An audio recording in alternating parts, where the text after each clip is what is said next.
दररोज लाखो प्रवासी लाल परीने म्हणजेच आपल्या एसटी बसने प्रवास करतात. आणि मला वाटतं आपण सगळ्यांनीच हा अनुभव घेतला असेल की या प्रवासात अनेकदा खूप वेळ फक्त सुट्या पैशांच्या शोधात जातो. हो, अगदी बरोबर. म्हणजे तिकिटासाठी रांगेत उभं राहणं आणि सुटे पैसे नसल्यामुळे कधीकधी कंडक्टरसोबत होणारे ते छोटे मोठे वाद.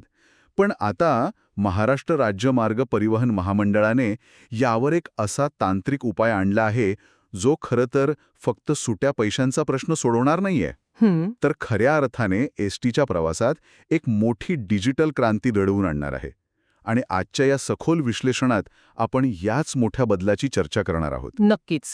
एसटी महामंडळाने NCMC म्हणजेच नॅशनल कॉमन मोबिलिटी कार्ड, ज्याला रुपे ऑन द गो कार्ड असंही म्हटलं जातं, त्याची सुरुवात केली आहे.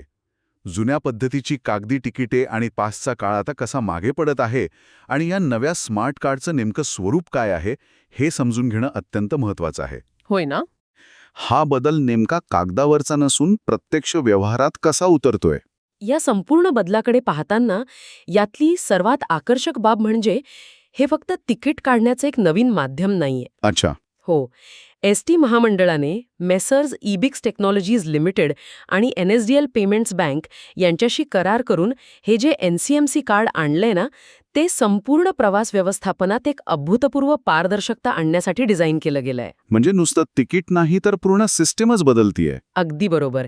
हे एक प्रीपेड स्मार्ट कार्ड आहे आणि याचा मुख्य उद्देश केवळ एसटी प्रवासापुरता मर्यादित नाहीये, तर देशभरात कॅशलेस प्रवासाची एक नवी व्यवस्था उपलब्ध करून देणं हा आहे. आतापर्यंत एसटीचा प्रवास म्हटला की खिशात नाणी खुळखुळत असणं आवश्यक वाटायचं. पण हे कार्ड खऱ्या अर्थाने एका छत्राखाली सर्व प्रवास व्यवस्था आणण्याचा प्रयत्न करत आहे. म्हणजे एखाद्या प्रवाशाला आपल्या गावातून एसटीने प्रवास करून मुंबईत यायचं असेल हो, आणि तिथे लोकल ट्रेन किंवा बेस्ट बसने किंवा अगदी पुण्याला जाऊन मेट्रोने पुढे जायचं असेल तर त्याला प्रत्येक ठिकाणी वेगवेगळ्या तिकिटांसाठी रांगेत उभं राहण्याची गरज भासणार नाही. अगदी तेच. हे ऐकायला खूपच आधुनिक वाटतं, पण जेव्हा मी या माहितीच्या स्रोतांचा अभ्यास करत होतो तेव्हा माझ्या मनात एक तांत्रिक शंका आली. कोणती? एसटी महामंडळाचा विस्तार खूप मोठा आहे. म्हणजे एखादी एसटी बस जेव्हा सह्याद्रीच्या घाटातून किंवा अतिदुर्गम ग्रामीण भागातून जाते जिथे मोबाईल नेटवर्कचा पत्ताच नसतो, हां, बरोबर आहे. इथे हे अत्याधुनिक रुपे ऑन द गो कार्ड कसं चालणार? कारण ऑनलाईन पेमेंटसाठी तर इंटरनेट लागतं ना. काच तर या तंत्रज्ञानाचा सर्वात महत्वाचा भाग आहे. म्हणजे या कार्डमध्ये जे तंत्रज्ञान वापरलं आहे ते इंटरनेट शिवायही काम करतं. अरे वा, म्हणजे ऑफलाईन चालतं. हो, याला आपण ऑफलाईन वॉलेट असं म्हणू शकतो. हे कार्ड केवळ एका बँकेच्या खात्याशी जोडलेलं नसतं, तर त्या कार्डच्या आत असलेल्या चिपमध्ये प्रत्यक्ष पैशांचा बॅलन्स साठवला जातो. अच्छा, म्हणजे चिपमध्येच पैसे असतात. अगदी बरोबर.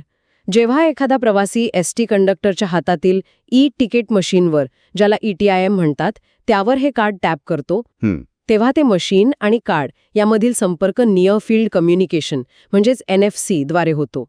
यासाठी कोणत्याही लाईव्ह इंटरनेट कनेक्शनची गरज नसते. क्या बात है. कार्डवरील चिपमधील माहिती मशीन वाचते, तिकीट कापलं जातं आणि उरलेला बॅलन्स कार्डवर लगेच अपडेट होतो. आणि मग त्या डेटाचं काय होतं? नंतर जेव्हा ती एसटी बस डेपोमध्ये येते आणि त्या मशीनला नेटवर्क किंवा इंटरनेट मिळतं, तेव्हा दिवसभराच्या सर्व प्रवासाचा डेटा मुख्य सर्व्हरवर अपलोड होतो. हे खरोखरच आश्चर्यकारक आहे. म्हणजे इंटरनेट नसतानाही तंत्रज्ञान थांबत नाही. पण मला सांगा, यातून प्रशासनाला नक्की काय फायदा होतोय? खूप फायदे आहेत. कारण एसटी महामंडळाने एवढा मोठा प्रकल्प हाती घेण्यामागे केवळ प्रवाशांची सुट्या पैशांची अडचण दूर करणं एवढंच कारण असू शकत नाही. यामागे नक्कीच काहीतरी मोठी प्रशासकीय गणिते असणार आहेत, बरोबर? हो, प्रशासकीय आणि आर्थिक दोन्ही गणिते आहेत. जर आपण याचा व्यापक दृष्टिकोनातून विचार केला तर हे कार्ड पारदर्शक प्रतिपूर्ती, ज्याला आपण ट्रान्सपरंट रिइम्बर्समेंट म्हणू शकतो, त्यासाठी एक अत्यंत अचूक साधन आहे. म्हणजे शासनाकडून मिळणारा परतावा. अगदी बरोबर. एसटी महामंडळ समाजातल्या विविध घटकांना जसं की विद्यार्थी, ज्येष्ठ नागरिक यांना प्रवास भाड्यात सवलत देते. एसटी पूर्ण तिकीट घेत नाही, पण उरलेली रक्कम राज्य सरकारकडून महामंडळांना परत मिळते. आता कागदी तिकिटांच्या आणि मॅन्युअल पासच्या काळात या सगळ्याच्या नोंदी ठेवणं अत्यंत किचकट होतं. हो, म्हणजे मॅन्युअल चुका होऊ शकतात. नक्कीच. अनेकदा नोंदींमधील तफावतीमुळे शासनाकडून मिळणाऱ्या परताव्याला विलंब व्हायचा. आता विचार करा, प्रत्येक वेळी जेव्हा कार्ड टॅप होईल तेव्हा अगदी सेकंदात आणि अचूकपणे प्रशासनाला कळेल की किती सवलत दिली गेली आहे. मानवी चुकांना किंवा गैरव्यवहाराला इथे अजिबात वाव उरत नाही. इथेच खरी रंजक गोष्ट समोर येते. प्रशासकीय पारदर्शकता आणण्यासाठी महामंडळाने जो मार्ग निवडला आहे तो अत्यंत सूक्ष्म आहे. हो, हे नवीन कार्ड मिळवण्याची प्रक्रिया सर्वांसाठी एकसारखी नाहीये हे वाचून मला थोडं आश्चर्य वाटलं. प्रत्येकाच्या गटानुसार किंवा सवलतीच्या प्रकारानुसार वेगळी कागदपत्रे लागतात. अगदी बरोबर. आजच्या आपल्या चर्चेचा हा मुख्य गाभा आहे. मला वाटतं आपण या कागदपत्रांच्या अटींबद्दल सविस्तर बोलूया, कारण इथेच खरी सिस्टीम कशी काम करते ते समजतं. हो, हा या संपूर्ण प्रणालीचा सर्वात महत्वाचा आणि कळीचा मुद्दा आहे. NCMC कार्ड वाटपाची प्रक्रिया एकाच साच्यात न बसवता लाभार्थ्यांच्या गटानुसार विभागली गेली आहे. आपण सुरुवातीला विद्यार्थ्यांचा विचार करूया. शालेय आणि तांत्रिक शिक्षण घेणाऱ्या विद्यार्थ्यांना एसटीने प्रवास करण्यासाठी मोठ्या प्रमाणावर सवलती मिळतात. हो, पास असतात त्यांचे. बरोबर. आता या विद्यार्थ्यांना आधार कार्डवर हे नवीन स्मार्ट कार्ड मिळणार नाही. त्यांच्यासाठी आधार कार्ड अनिवार्य नसून त्यांना त्यांच्या सरळ क्रमांकाशी जोडलेले कार्ड दिले जाईल. एक मिनिट. इथे मला एक प्रश्न उपस्थित करायचा आहे. म्हणजे आजकाल बँक खात्यापासून ते रेशनिंगपर्यंत सगळीकडे आधार कार्ड चालतं.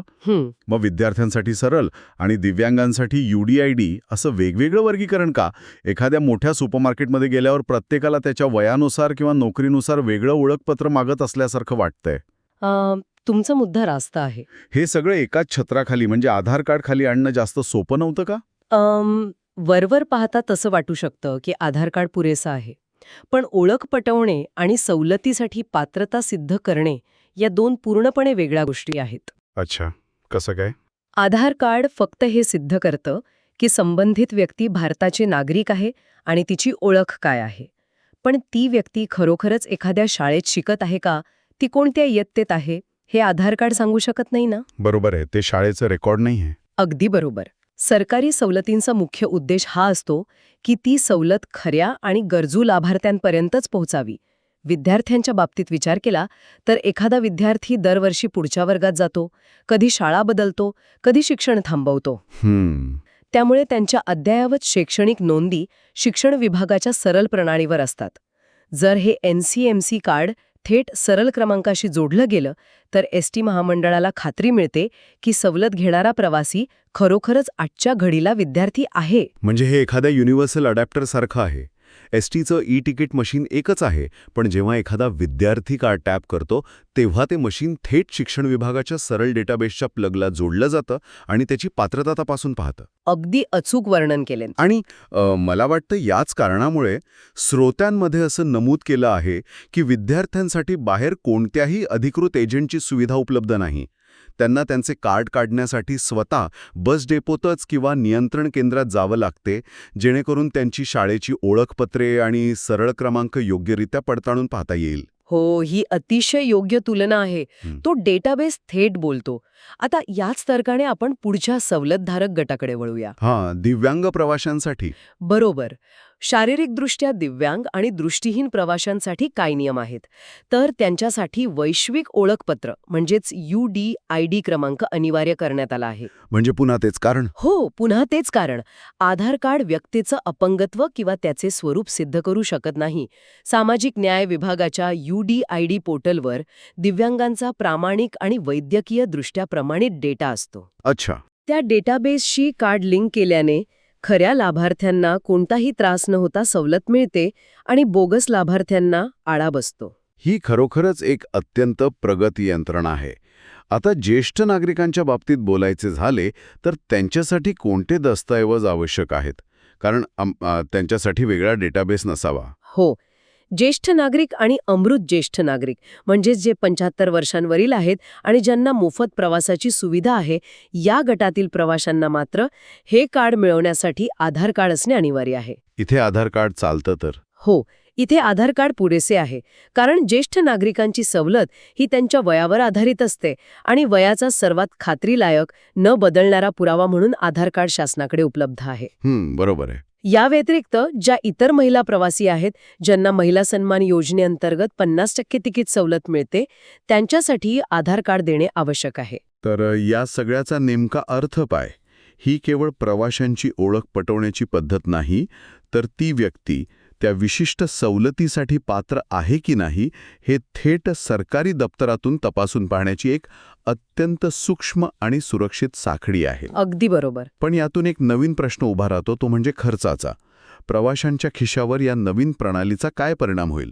म्हणजे हे कार्ड मिळवण्यासाठी किती खर्च येतो आणि त्याच्या मर्यादा काय आहेत? या नव्या युगातील NCMC कार्डची आर्थिक बाजू अत्यंत वाजवी ठेवण्याचा प्रयत्न झाला आहे.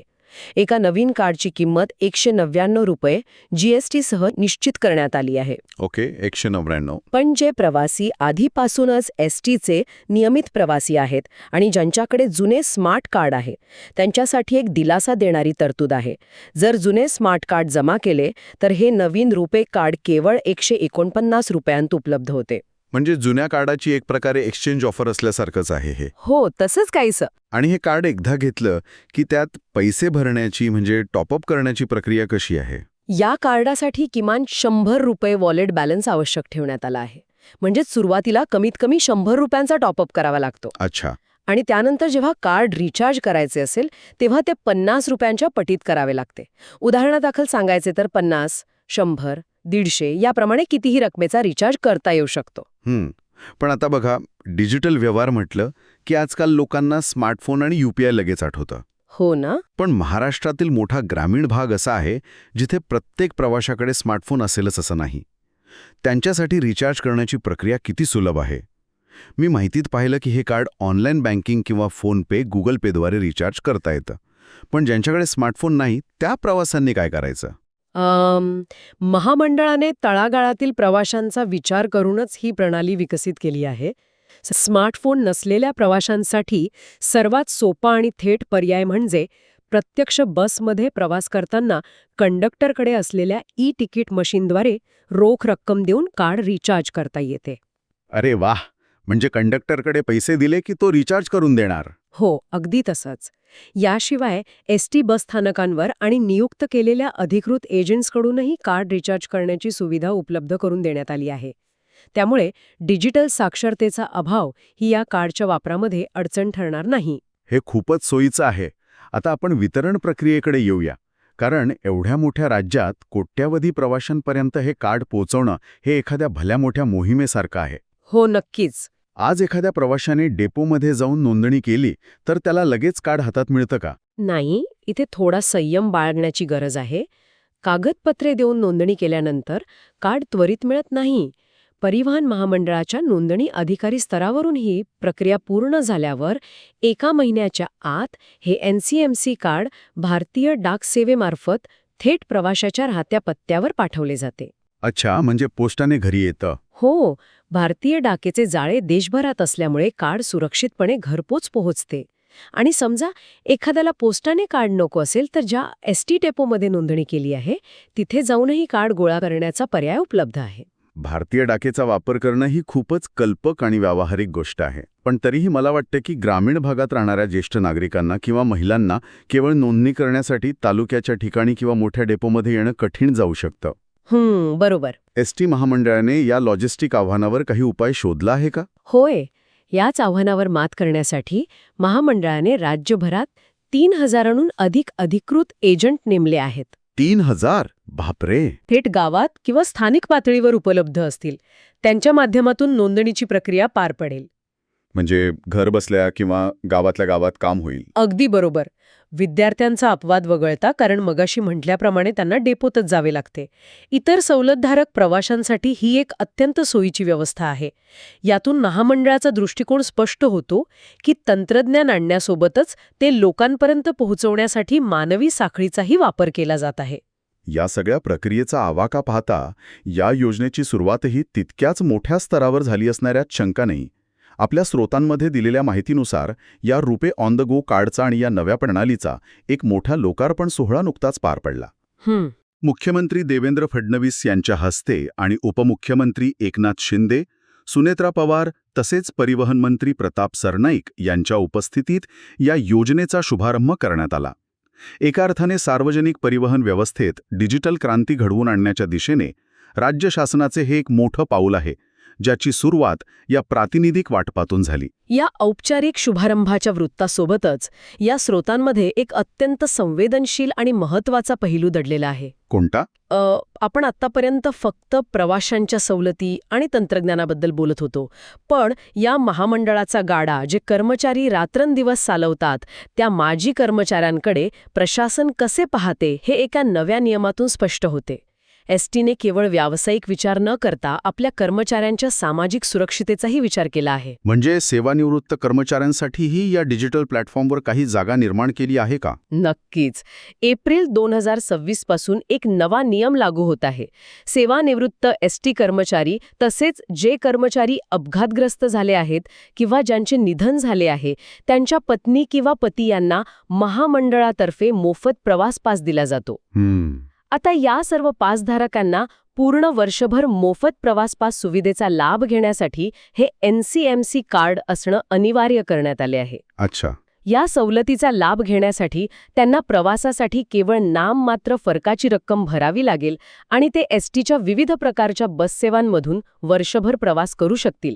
एप्रिल 2026ची वेळ दिलेली आहे, म्हणजे जुन्या कर्मचाऱ्यांना ह्या नव्या तंत्रज्ञानाशी जुळवून घेण्यासाठी आणि आवश्यक कागदपत्रांची पूर्तता करून कार्ड मिळवण्यासाठी पुरेसा वेळही देण्यात आला आहे. हो, अगदी पुरेसा वेळ आहे. यातून एक गोष्ट ठळकपणे समोर येते की एसटी महामंडळ काळाच्या ओघात बदलत असताना आपली मुळे विसरलेली नाही. एका बाजूला अत्याधुनिक रोखविरहित व्यवहार आणि दुसऱ्या बाजूला आपल्या सेवानिवृत्त कर्मचाऱ्यांना सन्मानाची वागणूक, असा हा एक उत्तम समतोल आहे. हा समतोलच कोणत्याही सार्वजनिक संस्थेच्या यशाचे गमक असतो. पारदर्शकता, तंत्रज्ञानाचा सुलभ वापर आणि सर्वसमावेशकता या 3 खांबांवर ही NCMC कार्डची योजना उभी आहे. अगदी खरंय. आजच्या या सविस्तर चर्चेतून एक गोष्ट स्पष्ट होते की एसटीचा प्रवास आता पूर्वीसारखा राहिलेला नाही. सुटे पैसे शोधण्याची कटकट आणि कंडक्टरसोबतचा वाद आता इतिहास जमा होत आहे. नक्कीच. ज्यांना या डिजिटल प्रवाहात सामील व्हायचे आहे त्यांच्यासाठी लागणाऱ्या कागदपत्रांची थोडक्यात उजळणी करूया. विद्यार्थी प्रवाशांसाठी त्यांच्या शैक्षणिक नोंदींशी जोडलेला सरळ क्रमांक अत्यंत महत्त्वाचा आहे. ज्येष्ठ नागरिक आणि महिला प्रवाशांसाठी आधार कार्ड आवश्यक असेल आणि दिव्यांग तसेच दृष्टिहीन प्रवाशांसाठी शासनाचं UDID म्हणजेच वैश्विक ओळखपत्र अनिवार्य आहे. ही सर्व कागदपत्रे पडताळणीची प्रक्रिया अधिक मजबूत आणि पारदर्शक बनवतात. अगदी बरोबर. आज आपण NCMC कार्ड, त्याचे ऑफलाईन काम करणारे तंत्रज्ञान, नोंदणीची प्रक्रिया आणि त्याच्या वितरणाची साखळी अत्यंत बारकाईने समजून घेतली. पण या चर्चेच्या शेवटी मला ऐकणाऱ्यांसाठी एक नवीन विचार सोडून जायचा आहे. आत्तापर्यंत आपण एसटीचा प्रवास केवळ एका गावावरून दुसऱ्या गावावर जाण्यापुरता पाहत होतो. पण आत्ता विचार करा, या नवीन NCMC कार्डमुळे कोट्यावधी प्रवाशांचा, विशेषतः विद्यार्थी, ज्येष्ठ नागरिक आणि दिव्यांगांचा दररोजच्या प्रवासाचा एक प्रचंड मोठा रिअल टाईम डेटाबेस तयार होणार आहे. हो ना. भविष्यात या प्रचंड डेटाचा वापर करून कोणत्या मार्गावर कोणत्या वेळेत जास्त विद्यार्थी प्रवास करतात किंवा कोणत्या सणांच्या वेळी ज्येष्ठ नागरिक जास्त घराबाहेर पडतात हे अचूकपणे ओळखले जाऊ शकेल. या माहितीच्या आधारे एसटी बसचं वेळापत्रक, नवीन बसेसची संख्या आणि मार्ग अधिक अचूकपणे डिझाईन केले जाऊ शकतील का? आपण ज्या स्मार्ट कार्डची आज चर्चा केली ते केवळ आजचा प्रवास सुखकर करणार नाहीये, तर ते आपल्या भविष्यातील शहरांची आणि गावांमधील सार्वजनिक वाहतुकीची संपूर्ण रचनाच बदलण्याची ताकद ठेवते का? हे कार्ड फक्त बसचा दरवाजा उघडत नाहीये, तर ते एका अत्यंत प्रगत, डेटा चालित महाराष्ट्राचा दरवाजा उघडत आहे. यावर नक्की विचार करा.